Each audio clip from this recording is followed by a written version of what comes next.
ঝকঝকে ছবিতে ঢাকার নায়ক শাকিব খানের অ্যাকশন আর কলকাতার নায়িকা শুভশ্রীর আবেদনময় নৃত্য সব মিলিয়ে জমজমাট ছবি হতে যাচ্ছে নবাব। ট্রেইলার দেখে অন্তত এটাই অনুমান করা যায়।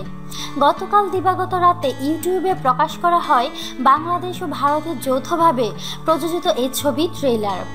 আগামী ঈদে মুক্তির জন্য প্রস্তুত হচ্ছে নবাব। এজন্যই ট্রেইলার প্রকাশের মাধ্যমে শুরু হলো ছবির প্রচার।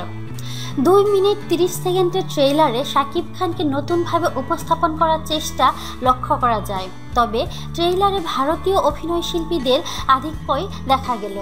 বাংলাদেশ থেকে শুধু শাকিব, অমিত হাসান ও কমলকেই দেখা যায় ট্রেইলারে।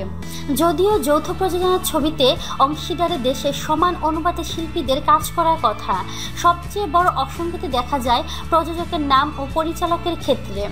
যৌথ প্রযোজনার নিয়ম অনুযায়ী 2 দেশের প্রযোজনা সংস্থা ও 2 দেশের পরিচালকের নামই থাকার কথা ছবির প্রচারে, কিন্তু ভারতের প্রযোজনা সংস্থা এসকে মুভিজের ইউটিউব চ্যানেল থেকে প্রচারিত ট্রেইলারে বাংলাদেশ অংশের যৌথ প্রযোজনা সংস্থা জাজ মাল্টিমিডিয়া ও পরিচালক আব্দুল আজিজের নাম নেই।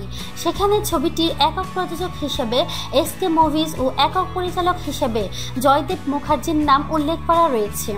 আবার জাজ মাল্টিমিডিয়ার ইউটিউব চ্যানেল থেকে প্রচারিত ট্রেইলারে 2 দেশের প্রযোজক ও পরিচালক সবার নামই উল্লেখ আছে। একই ছবির অভিন্ন ট্রেইলারে 2 ধরনের তথ্য নিয়ে এমন অসঙ্গতি ধরা পড়েছে।